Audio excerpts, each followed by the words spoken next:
Welcome to the Inspiring Humans podcast. We are so happy to have you listening. My name is Stephanie Woolard, and this podcast is a platform to showcase the incredible human spirit. On this podcast, I will be interviewing people from all over the world and all walks of life who will be sharing with us their personal dreams and their dreams for the future. I believe that through coming together and creating community, incredible things are possible. In fact, anything is possible. And I hope that this podcast is a launch pad for creating the new world that we want to see, that will have humanity free, thriving, and living in their full self-expression.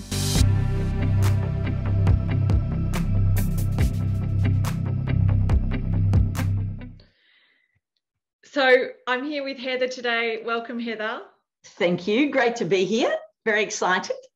I'm super excited to chat to you today. You have been a friend of mine for a very long time, and I think it was my mum initially that met you or heard you speak somewhere and just said, this woman Heather's amazing, you've got to meet her, she's incredible, great energy, and you are amazing energy, so positive, such zest for life. And so I'm super excited today to introduce you to the Inspiring Human podcast listeners and my community. And just in way of a bit of a background, you are all about values-based leadership and a very respected voice in the international arena of consulting, business and corporate innovation and coaching. And just before I throw to you, I remember being in Argentina on one of my many travels and giving you a call. We'd booked in a call to talk about values and finding the top values, and I'd never done anything like it before. And I just remember jumping off that call. I think I was, it was probably 24, 25 or something like that, just feeling so elated and loved the conversation with you, and just, running through that exercise to get really clear on what your life is about and what contribution you want to make to others. So after that long-winded introduction, welcome, and would love to just throw to you to give, an introduction in your own words. Oh, great. Thank you. I think an introduction in my own words is always nicer because I think when people do introductions, and especially if they're reading something predetermined, I always listen and think, God, is that really me?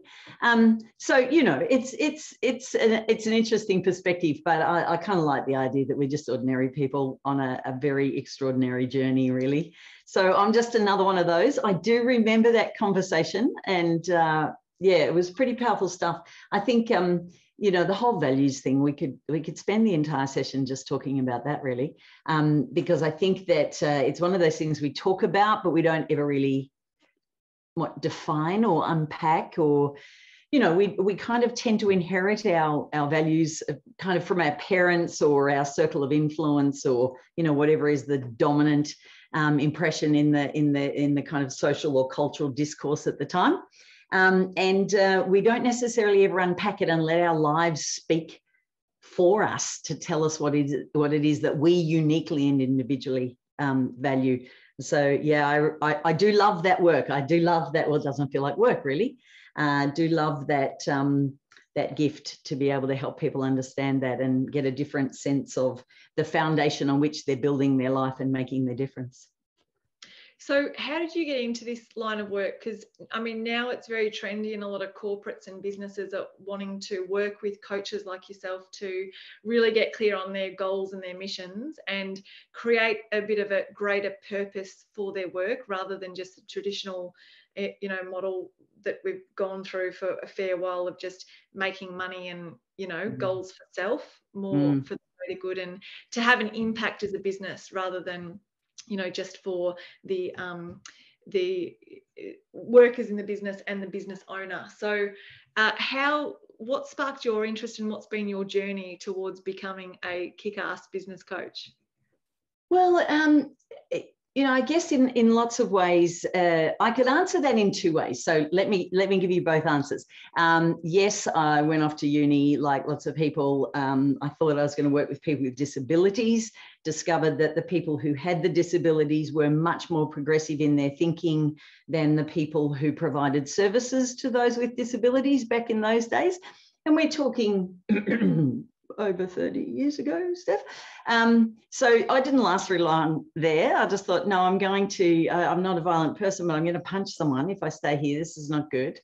So got out of there and then went and, I've had lots of different jobs. I worked for the Red Cross. I worked for the National Guide Dog and Mobility Centre, et cetera, et cetera.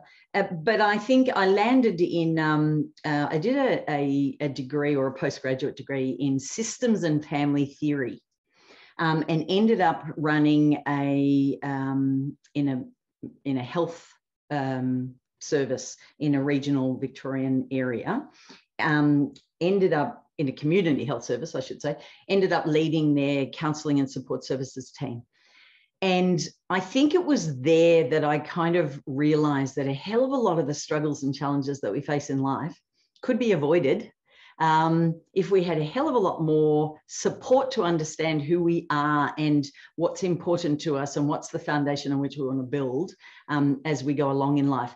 And so I do have a bit of a systems brain. I can sort of walk into a business and, I don't know, suss the lie of the land and sniff the air and go, okay, here's where my curiosity goes. Here's the things I'd like to unpack and explore. And so probably I had a bit of a natural bent for it. But I generally worked in clinical practice and in family therapy. So it wasn't necessarily my thing to go into businesses.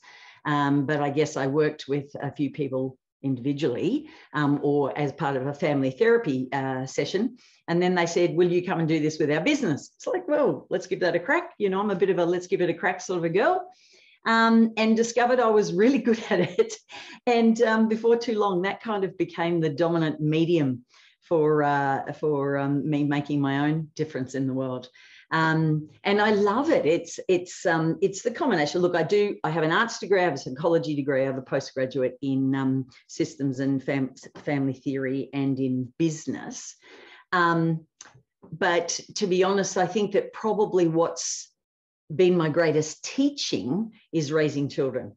And I couldn't have them. So I have 8, but they're all stepchildren or foster children to me. So they are at once a great gift and a huge challenge because, you know, the whole just add water and stir sort of approach to parenting where you don't grow up with them and you don't get to understand the uniqueness of their little character developing from such a young age.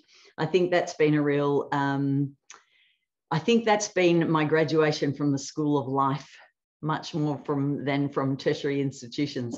And so that's given me a bit of a passion for understanding, if you like, how people make sense of their purpose. And then marrying that with businesses is looking at how can a business be sort of the essential vehicle for social service, just the same as my own businesses are. You know, that yes, I need their businesses, so I need to run them at a profit, but I want to do that so that I can grow them and expand them and use them to create more opportunities for other young people that want to come along the journey with us. Amazing. So just for those that aren't familiar, and I'm not super familiar myself because I've never had a company and a coach that's come into what does that look like? What sort of things do you help businesses improve and individuals? Because, you know, we know it's all about leadership and the people in the companies. Yeah, absolutely.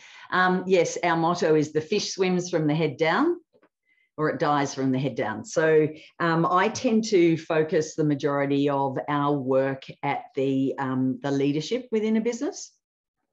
But to be honest, Steph, one of the consequences of this whole pandemic and being, you know, locked up in our own homes and all those sorts of things is that I've probably had a lot more time to reflect than would normally be the case. As you know, I think for the 5 years prior to this situation arriving, I took an average of 85 flights a year or something stupid.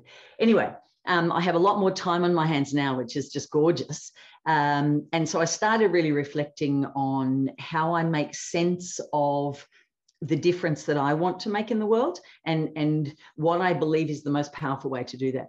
I'm very influenced by the writing and the thinking of Tom James, and he once said that great leaders don't create followers, they create other great leaders. And so my bent is to look at what can I do to support the leaders within a business, to set up the ideal infrastructure and circumstances and culture that then promote people to advance in their own leadership, whether it's in positional advancement or authority or whatever, or whether it's just showing up as a better version of themselves every day. But one of the consequences of that reflective time is also that I'm doing things quite differently. I tried to get an appointment with a dentist one time last year. I was living at Sydney at the time, so you guys were locked up down here in Victoria, but I was living with my then partner up in Sydney, and rang the dentist, and it took like 5 weeks or something to get an appointment. And I got off the phone a little irritated, and I couldn't sort of work out why. And so I went and played in the garden, as I tend to when I'm not sure what's going on, and discovered that I was feeling a bit annoyed that the dentist didn't sort of grab his diary and say, okay, Heather, let's talk and see where we can fit you in. And look, I should be finishing at 6 on Tuesday, but why don't I pop you in between 6 and 7? And then realized that the reason it was irritating me is because I do that all the time. And then I end up feeling a bit exhausted and a bit out of sorts. So I thought, be like the dentist. And so I changed the way I deliver services so that there's really only now 3 ways that you can get us: a 6-month retainer contract, a 12-month retainer contract, or 2 one-off days each year. And that's it. And if that doesn't work for you, that's okay. There's other people we can refer you to. But that has worked an absolute charm, because it means we're more, what are we, more embedded, perhaps more engaged with the companies that we work with. And because of that, we're then able to foster the expertise within the company in a whole new way, so that when we leave, the chances of the changes and the things that have been implemented being sustained is far greater. We're achieving results that even I wouldn't have thought possible, and I'm probably inclined to be fairly optimistic. So it's lots of things. It's about helping individual people identify their strengths and capacities and skills and abilities and character strengths and so forth, and really bring those forward. It's about helping the leaders develop their leadership in a way that fosters and encourages the leadership in others. It's about taking really deliberate and intentional design to how you build a culture. We have a saying that you either build a business culture by intention and design, or, intentional architecture, as we talk about it, or it's defined by accident according to the least desirable behavior that management and leadership is prepared to tolerate. So a lot of the work that we do is around building change architecture and then creating the change process, or it's about building cultures of engagement within a business. It might be strengthening that because the business might already have it in a way, but they really want to elevate that. It's also about looking at building we call it employee life cycle frameworks. Most people refer to it as succession planning, but the old way of thinking about succession planning is that it's my job as a senior staff member or business owner to replace myself. And that's very 1950s. It's very much more around how do you attract the right people? How do you recruit and induct the right people? How do you train the right people? How do you manage the right people? How do you uplift the right people? How do you talent identify the right people? It's literally from the position where you're advertising for a job right through to retirement. And it really maps that process very thoroughly so people understand what that's all about, and then building competencies around that. So we do some interesting things every now and again. We help people determine, the new values of the organization and build that into the infrastructure around leadership development and annual review processes and that sort of thing. Lots of it is about, it's very people focused. So it's very much about growing people, but it's also about building the infrastructure within the business that upholds that people growth. Amazing, amazing, super valuable. I mean, every business could probably do with that and a bit of an uplift in those areas, I suppose, because Indeed. I think most businesses, it's the people that, Yeah. you know, are the challenge. And if you get your team right and your focus right and everyone feels empowered and, you know, you're drawing out everyone's potential, they will give you, you know, 200% of themselves. Business functions like an absolute dream. So that's super valuable work. I'm keen to know, you know, because you've worked with so many different businesses and different sized businesses, what are the main challenges that the leadership team faces?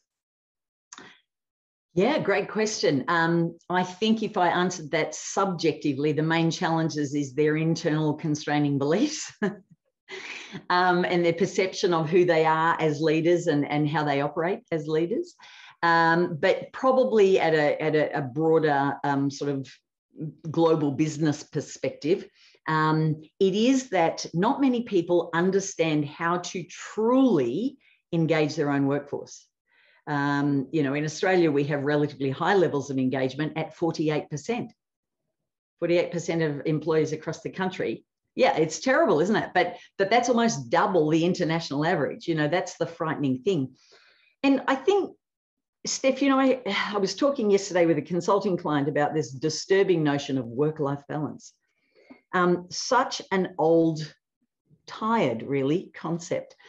Because the idea that my life is outside of work, then I come to work, then my life is outside of work. It's just crazy. We live in a time where, unlike any other, I think there's so much possibility for us to be in meaningful work that feeds our heart. And so I like the idea of just life balance.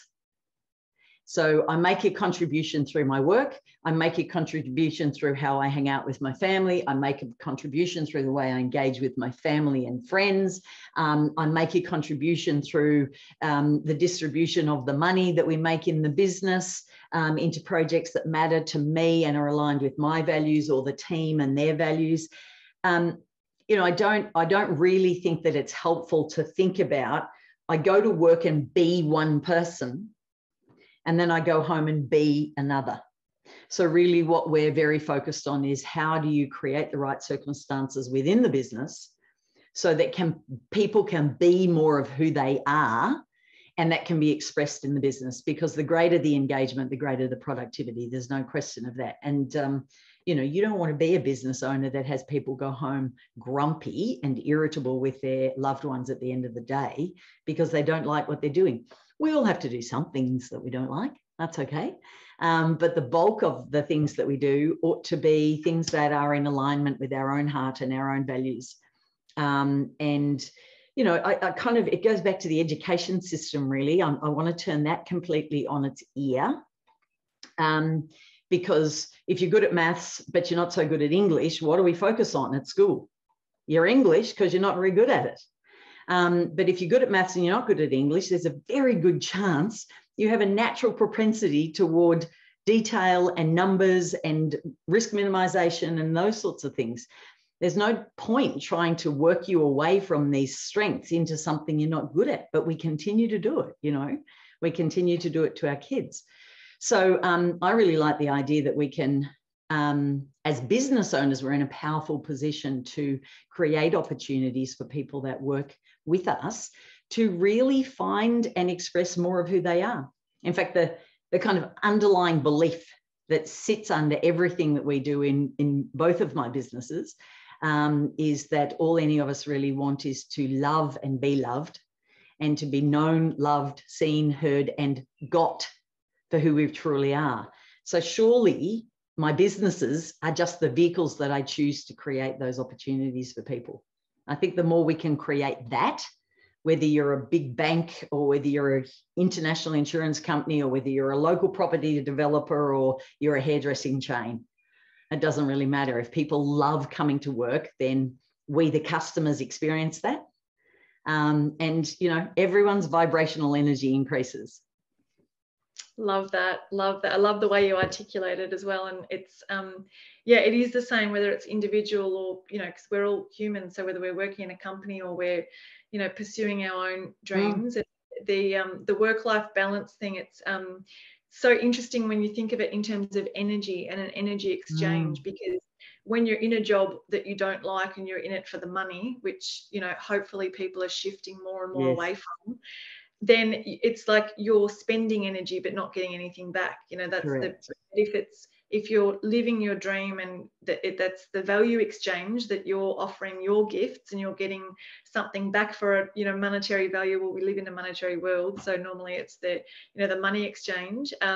It's you actually are living a balanced life, and I find that really interesting, because, you know, I used to get the question all the time, and you know, be careful you don't burn out. You know, have you burnt out? And because I was absolutely having the time of my life, ball, working 24/7, but absolutely loving it, I was getting so much energy from what I was doing. And I think the more people can do that, the more, like, because then you shine brightly, and you have this ripple effect out that touches so many people, and it's good for you, good for the world. So I think you know, that work that you do is so important, and more and more people, I feel, you know, in my circles anyway, have had the time, as you said, to reflect during this period of time on what's not working for me, where do I have energy leaks in my life, and where can I kind of reclaim that part of me. And just hearing you explain now the way that you've changed the way you work, it's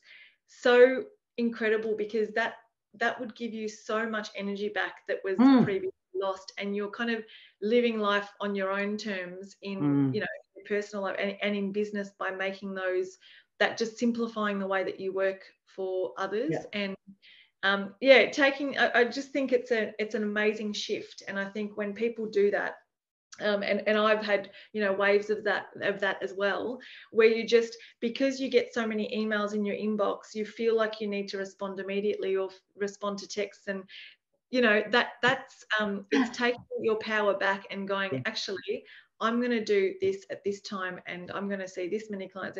So I loved hearing that, because I think that's also something that a lot of people are doing now too, reassessing the way that they want to work and living life on their own terms, more in alignment with their values. And you know, when you're living in alignment with your values, and I'm sure you've seen this with so many clients, you know, it's effortless. Life becomes effortless, because you're not trying, you're just being, you're able to be yourself more and more, and let that light shine and have more energy, because you're not spending energy trying to be somebody that you're not. So love it, love it, love it. Yeah, I think there's something very powerful about, you know, I'm a great believer in the fact that there's a grand organizing design. There's a universal energy that's way bigger and got a much broader scope on the design of this world than we have. But I also think that true partnership with the universe happens when we're prepared to take our steps. But we also engage in some stillness and some true listening that allows the universe to work through us as well. And so I like this notion of intention and really building things with a genuine intention. You know, Deepak Chopra talks about this beautifully. He sort of says that when we have a clear intention and we take steps in the direction of fulfilling that intention, living through and into that path, the universe conspires to give us what we need to realize the goal. But I think we, particularly in the West, we have this absolute penchant for being busy. In fact, it's almost, you know, I just noticed that I was talking with someone a couple of weeks ago, and she said, "Oh, you'll be glad to finish today." And I said, "Oh, no, I've really loved the session. I'd had a day's consulting with them. I really loved the session." But I said, "No, I've actually got a consulting client tonight between 6 and 9. And she said, "Oh, well, I can go one better. I've got a meeting with the London office that doesn't start until 11:30. And I thought, when did it become a badge of honor that we have to work longer, work harder? And unfortunately, when we do that, what's compromised is working smarter. You know, as Einstein said, you cannot solve a problem at the same level of thinking at which you created it. That's why my company, well, one of them is called the Elevation Company, because we're elevating our thinking. And doing away with this notion that you've got to be busy, that the only way you can make an impact in the world is to do instead of to be. But if I think about the most profound changes I've made in my own life and the most profound impacts I've had on the people that I either love or live or work with, it's when I've managed to get them to a point of just being still. You know, it's so busy out there. And if this situation that we're in now doesn't afford us anything else, it should afford us a time to reflect and a time of greater stillness and a time to tap into what does our heart and soul call us to be. Because when we get that clear, then what we're called to do will be so much clearer. I also, a girlfriend of mine puts it this way, beautiful Julie, she talks about if you're always so busy with the noise in your own head, you can't hear the universe when it says, psst, I've got a great idea I'd like you to bring into life. And I love that. You know, I love the idea that, you know, before we started this conversation, you were painting. I know you well enough to know while you were painting, you were open up to receiving wonderful ideas. You know, there was something coming into you, coming through you, wanting to be expressed, whether it's just the art or whether it's the art that then leads on to something else. I think that we undervalue, particularly in the West. The East probably get it to some extent, but we undervalue the importance of being. We're human beings, not human doings. You know, when I worked in palliative care, I don't ever remember anyone saying to me on their deathbed, oh, Heather, I so wish I'd spent double the amount of money on the house, or if I wished I'd bought a more elaborate car or educated my children in a more expensive school. Nobody cares. You know, in the end, it's the quality of the relationships we have with ourselves, with the universe, with the people we love, with the world that we've walked through and on. And we can all too easily get disconnected from that. The Indigenous people of the world have got it right. They've been telling us, stop it, you're raping the earth for many years, but we haven't wanted to listen because apparently getting and having stuff is much more important than giving and being who you are. We have a bit of a saying in the team that wealth is what you've got when the money runs out. And I like people to stop and think about that, you know, because really we're all rich, not very wealthy. Yes, totally resonate with that. And I think it's amazing, you know, the synchronicities, because I saw a quote that said exactly that this morning on Facebook. I thought, oh, that's put in a really, you know, a way that just is jarring, you know, when the money runs out. That's when you really, so I'm not sure if this is exactly what you just said, but it was, the quote this morning was, when the money runs out, that's when you truly experience wealth.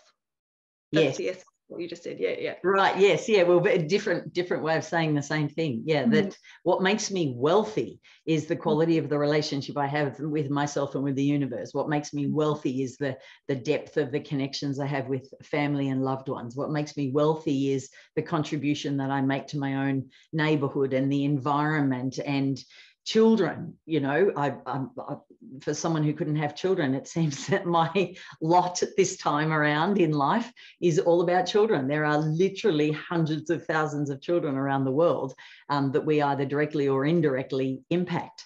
And I love that. I love that because it's part of what makes us wealthy. It's not necessarily part of what makes us rich. But if you gave me the option to choose between the two, I'd choose the wealthy. Yeah. And you just mentioned Indigenous communities, and it gave me a bit of a flashback. I think when I stayed in 2 Aboriginal communities when I was quite young, just after high school, and I didn't really understand, you know, the world of energy at that time. But I look back now and I think to myself, that's the power of the energy in those communities, and the people really left a mark on me and had a great impact. And they didn't even say that much, but it was being in their presence. They were so grounded, so connected to the land, so in alignment, in tune with their spirits, and just that kind of oneness. You really got from them that oneness, and they, you know, spoke in terms of everything being, you know, at one with nature, in living in harmony with nature, people from overseas, you know, brothers and sisters. And I loved that. I just felt so at home around the people that I met in that community, because their philosophies just felt so good, and the way that they lived. And, you know, I remember leaving thinking, we have so much to learn from these people, and just being so confused at that age as to why we weren't learning more, why they profiled in our society, and why we weren't, you know, all ears, because I thought clearly they're ahead of us in many ways.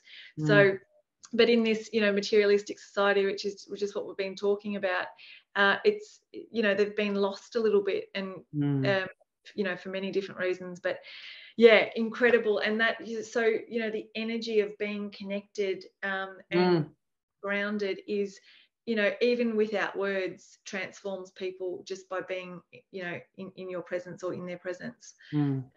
Amazing. So I wanted to ask you a question about drawing the best out in others, because that's something you mentioned, you know, in a company, drawing the best out in the staff members. But I think in life, every day, we can draw out the best in everyone we meet, whether it's at the supermarket or, you know, just a nice comment, a compliment. It makes such a difference to people, and that can stick with them for the rest of their lives. You just have to listen to a few people talk about a school teacher that said something once when they were, you know, 10 years old, and it's literally directed their trajectory and their career path. So how can you give us some little tips or tricks or activities that you do with businesses that help bring that home?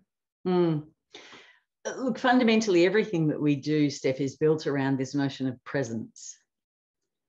We spend way too much energy and way too much heart and mind power worrying about the past, or thinking about the future, or reflecting on the past and worrying about the future, or whatever it is. In fact, I just put something on some sort of social media, I think it was Facebook, about there being a conflict between the head and the heart. And the guts of the story was that the advice from beyond the body was go and hang out with the lungs, because the lungs just do now, just breathe. And it's a powerful notion, because I think if we're so busy rushing through life that we're not present to the full experience of life. I remember having dinner with a friend, I don't know, back in January, whenever it was that we were allowed out and connecting with one another. And he was obviously really hungry. And so he was kind of hopping right into it. And I said to him, what does that taste like for you? And he said, what? I said, what does the food taste like to you? He said, yeah, no, it's fine. I said, no. What does it taste like? And he said, oh, I don't know. And he kind of got his fork and stuck it in and took a mouthful. And he said, well, the spuds are good. Kind of, you know, tastes a bit like the roast meat. And so the meat tastes like, well, lamb, yeah, because that's what it is, but it's like it's sweet, and it's, so he actually slowed down and started to get present to the food. And he said, why are you asking? I said, I don't know. I just thought you might like to have the experience I'm having. And he's like, ka-ching. But I think we do. We're so busy rushing through getting stuff done that our presence, our awareness, our ability to take in what is gets blinded. I'm at a different desk today, but I sometimes have the center out of a toilet roll. And I sort of say to people, you know, we spend a whole lot of time looking down a shit tube. And we can't see the opportunities and the possibilities. We can't see the new innovations. We can't see the universal ideas. We can't see the beautiful people that could help us, because all we can see is what's at the end of the tube. Take it away, and suddenly all sorts of things are possible. And so I guess that it's first and foremost about presence and building infrastructure within a business that allows people to be present, not rushing from meeting to meeting to meeting. There's always time to fix it when we get it wrong. People often don't make the time that's needed to really create with intention and be conscious of that energy that you talked about. And so get it right the first time. I think there's also something about, whenever you put groups of people together, it's easier to just apply the thinking of the bell curve. Aim for the average person. But when we do that, we get a whole bunch of average people. So don't build your business infrastructure. Don't build the systems and structures and processes that support people to do what they do in the world in a way that feeds the average. Build your infrastructure so that there's a recognition and an honouring and an engagement of the uniqueness of each person. Each of us is born to make our own difference in the world and, to put our own fingerprints, if you like, on the hearts and minds of those with whom we journey. But I pushed that far back, by the way. But I think that there's also, there's opportunities for us to really invest in understanding the uniqueness in each heart. Because I can't be a great leader that makes space for you to be more of you unless I know you. And that's why we use values-based leadership models, because when I understand your values and I know how to adapt my message to speak into your values, we're not only going to have less conflict, we're going to have more important and more powerful communication. We're going to create more magic, as I like to say, because when you feel as though you're aligned, when you feel got, you're capable of so much more. You think about the people in your life that get you, that you would describe as people that get me. Are they ever the people that want to cut you down? No. They might unintentionally trim your toes, sure, but they never want to cut you down. So I think, our souls, where the human condition, the spirit of the person is wired to be got. But you can't get someone unless you're still long enough to pay attention to who they are as unique individuals. They'd be my main ones. Awesome. I know that you've got connections to Maori, New Zealand. Were you born in New Zealand? No, I wasn't. I was born here in fact, I was born just out of Ballarat, a little place called Creswick. But I lived in New Zealand for just shy of 14 years. Went there to deliver 5 papers at a conference and stayed for a long time.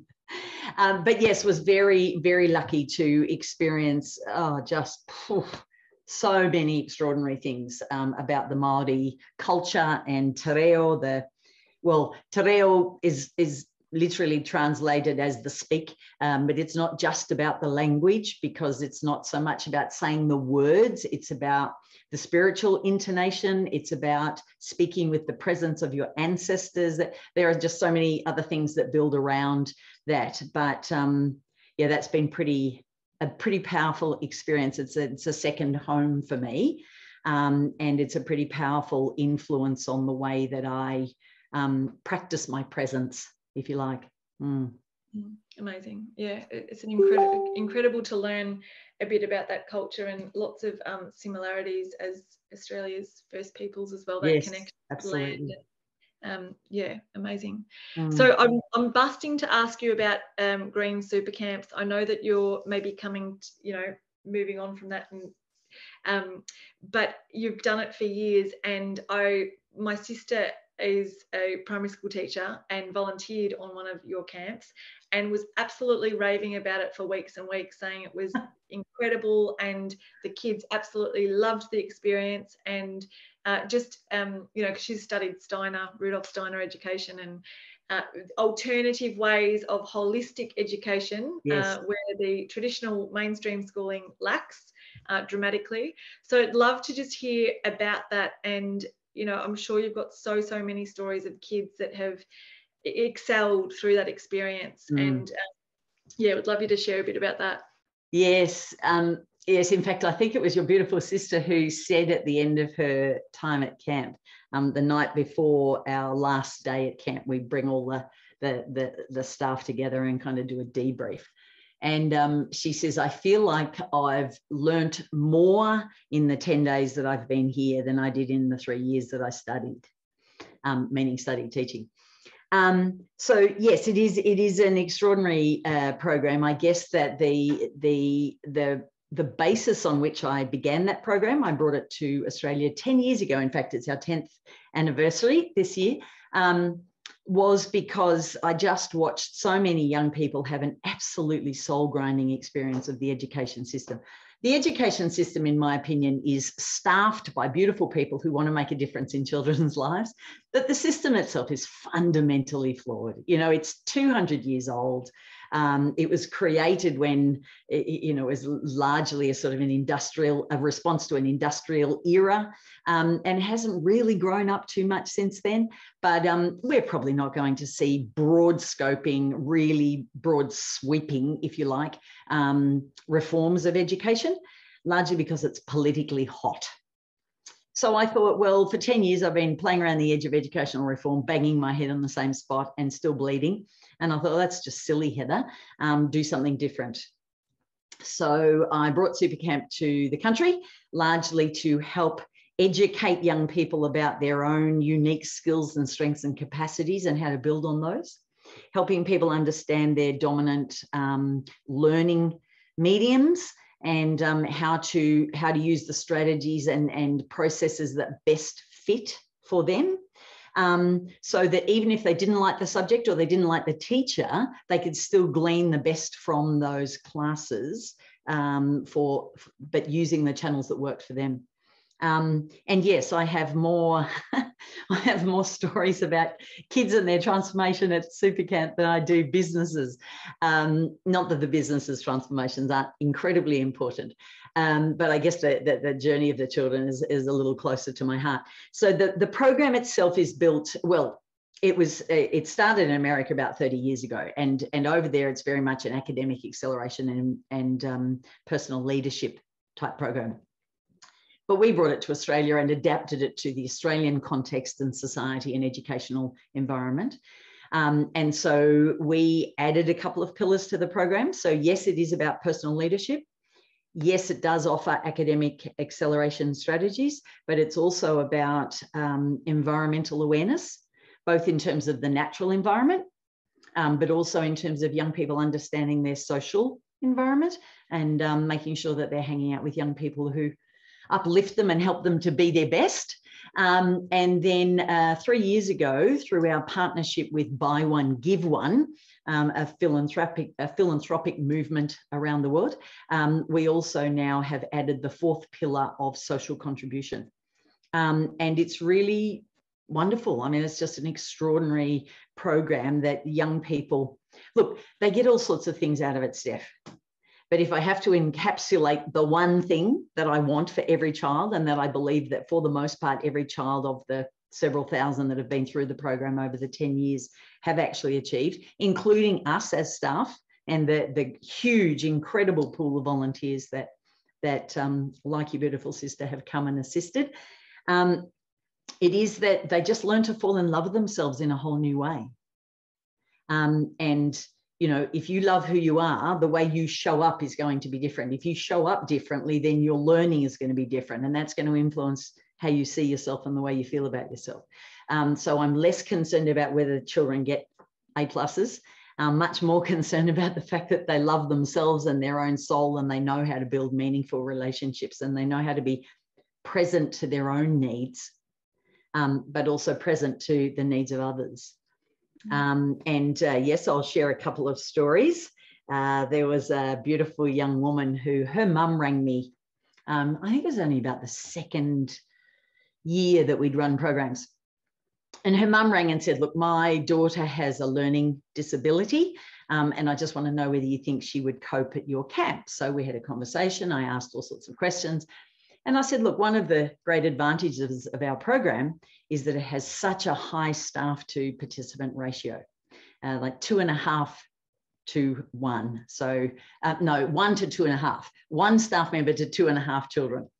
We don't cut them in half, just so you know. So I said, yeah, look, I'm sure that we'd be able to provide the sort of individual attention that she might need. And so the mother and I agreed, that was great. And then the little girl went to school the next day, really excited, telling everybody that, so she was, what was she at that stage? She was 13. Went to school the next day pretty excited, and I had a call from the principal at the school who thought it was appropriate not only to ring me but to be really rude and obnoxious and say, you know, what do you think you're doing? That's an academic acceleration program. We've only just got her comfortable with the fact that she's got a learning disability. And I thought, oh, I don't know whether she's got a learning disability or a teaching disability, really. Anyway, I got lots of information about the problems and the shortcomings in this young woman. And I said, well, thank you so much for your feedback. I really appreciate that. And I'll go back to the mother and talk to her. So I rang the mother and went, what's up with the principal? She said, yes, now you understand what the difficulty is. And this was a relatively small regional school. So it wasn't as if the family had an option to just send her to another school. Anyway, she came along to our program, day 3 at that stage. We do quantum reading, which is speed reading, effectively.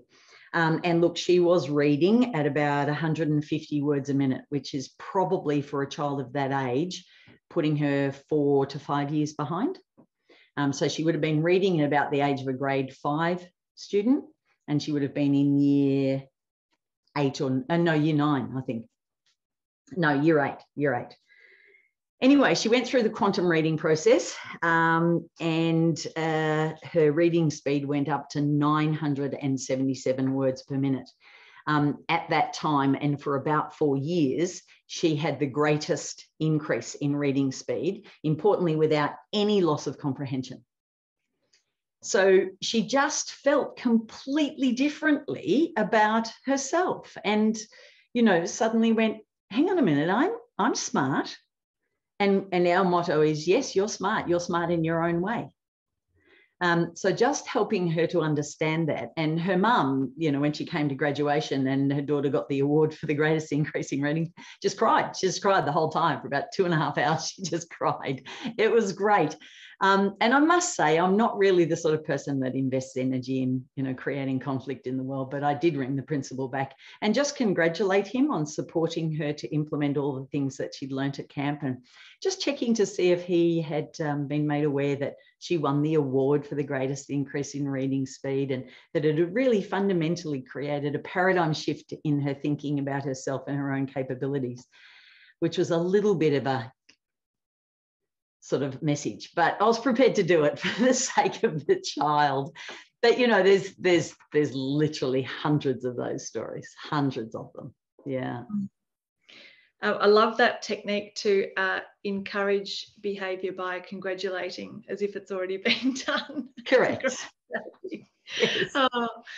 Yeah, well, that's phenomenal and so needed, because unfortunately, you know, the bullshit definitions of success and what is good, and, you know, all the competitions and best kid in the class for this, that, and it you know, it really wires us to be competitive, and, you know, just because we're different than the way society defines success, think that we're not up to the mark. And, you know, there's so much undoing of that happening at the moment, where people are just realizing that actually I'm different. Maybe I'm not that, but I'm that, and that's just as valid. So it's absolutely amazing to kind of hear how you encourage that in both businesses and through the super camps. Amazing. So what brings you the most joy out of all the work that you do? Oh, look, I'm pretty lucky. I don't know how to answer that. I was asked that in an interview a couple of months back. I don't know how to answer that, because everything that I do brings me joy. Not emails, I confess, not emails, although sometimes they bring me joy. I think it's, if I was to sort of round it out into one element of the work, it is seeing the lights go on inside people's heads and hearts. It's seeing that illumination that is possible when people come to realize they do have unique gifts and unique abilities, and that it doesn't really matter what's going on around them. You know, in a Viktor Frankl sense, you can imprison my body, but you can't imprison my spirit or my mind. And I think that, you know, in many ways, what's happening at the moment is a really good challenge for us to think about the fact that freedom is in how we think. Freedom is in how we think. It's not whether or not I can walk 5K from home, 10K from home, 50K from home, or whatever it is. But I also think that part of what feeds me really is people coming to realize that each and every one of us was born to make a unique difference in the world. And I remember I was about 16 and I was with my maternal grandmother in her unbelievably abundant garden. And I was having a bit of an angsty teenage time. And I remember saying to her, Nan, I'm really having a bad time. She said, what's going on, darling? I said, I don't understand. Like, what's the meaning of life? What are we here for? What's the purpose of our existence? And she was very good to not look at me and shake her head and go, oh, for goodness sake, child. But she said, well, I'm not sure, darling. Let's talk about it. Anyway, we had a conversation. And at the end of it, we were picking carrots out of the garden. And at the end of it, she said, you know what? I think today the meaning of life is to find the biggest carrots we can for pop stew. And I remember thinking, you just don't get it. You totally don't get it. Like, I'm not even sure I'm talking to you. And I was probably well into my 30s before I thought, oh, just find the biggest carrots. You know, just be in this present moment. We don't have a certainty about tomorrow. And there's nothing we can do about the past. It is what it is. So, you know, our most important and in many ways only job is to show up in this moment in the greatest way that we know how and to bring the very best of ourselves. But I do think that in order to do that, we need to know ourselves. We have a made-up Greek word. Sounds like, you know, the word she is Greek. It sounds like that. We call it Kyos, K-Y-O-S. It's short for know your own shit. Or if you're in pleasant company, know your own stuff. And the more we can know our own stuff and move that out of the way, the more we have a breadth of vision about who we are and what's possible in the world. And if I can do work with our team and we can collectively do work in the world that makes more of that possible, my soul is fed. Amazing. Thanks so much, Heather. Yeah, words of wisdom there, and you really do walk the talk, and you know, you've been a fantastic supporter of my work, 7 Women, which means so much, you know, especially when you're starting out on this epic adventure that you've got no idea about, like I did, you know, back when I was 22. And, you know, you've been a great supporter over my journey of whether it's buying products and felt, you know, puppets and things, or in fact, you know, you might recognise those hearts there hanging in the corner. Yes, yeah. For those watching the YouTube replay, and so and also, you know, I remember you emceed our fantastic documentary screening at Acme in Fed Square in Melbourne. Yes. That was a huge support, you know, when I asked you if you'd be interested in emceeing that. So super grateful for your support. You do, you know, draw out the best in people, and you're you know, there as a fantastic encourager and supporter, and I've definitely felt that, you know, in our friendship, in our connection. So thank you so much for sharing so authentically, you know, in your words of wisdom in business and in life, and there's so much there, and I'm sure that everyone that listens to this will be inspired. So is there anything else that you wanted to share before we close out? Oh, look, it's a little bit of a mutual love up, but I one of the reasons, and yes, your story at the introduction is true. It was your mother who, I think rugby tackled me is the appropriate expression, after a speaking gig one time at an event, and said, oh my God, you've got to meet my daughter. She's amazing. She obviously ran home and said to her daughter, oh my God, you've got to meet Heather.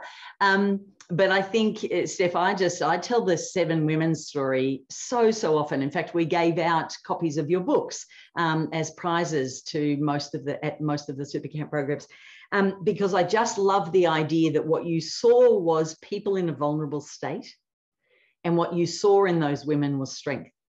And then what you've done to build around them a way of them lifting themselves out of poverty and lifting their communities out of poverty, and it's having such profound impacts on the communities that they support and nurture and serve. But it's not just that; it's that I just love the way you walk on the earth, and that's not about, you know, footprints, but it is about legacy. I love your commitment to an ongoing, lifelong journey of growth and discovery, and bringing more and more to how people can see themselves in the world around them. And these podcasts are but one example of the amazing things that you do. So I would just like to throw some light as well, and say thank you. It's a pleasure to be here, but it's also an absolute, it's soul food for me as well, to sit back a little bit now that I'm a wee bit longer in the tooth, and just watch the progress that you make. The future is in tremendously strong, capable and loving hands, with people like you, and that your vibe attracts your tribe. So there's a whole network of people around you that I think help to bring out the best in people. And I don't know what life's for if it's not for that. So thank you and namaste. There's one more thing I'll tell you. You made reference to the Māori. There's just so many beautiful statements that you can pinch from the Māori or Maori language, but I love this one. Tēnā nui taku aroha ki a koe, which means, as I go from this place, know that I leave my love with you. Oh, beautiful. That is so beautiful. It is a cracker, isn't it? It's an absolute, what the best way to end any talk. Indeed. Thank you so much, Heather. You're very welcome. Thank you. Thanks for listening to our Inspiring Humans podcast, and I hope you enjoyed the show. If you have any inspiring human in mind that you would like to nominate, please reach out and let us know. Also, you're very welcome to become part of our Facebook group called Inspiring Humans, where you can connect with incredible people from around the globe. Thirdly, if you are interested in being part of a global network, we have an incredible community at 7continentscouncil.com, where we hold events, programs, and many different initiatives that you can be involved in. Thank you, and see you again soon.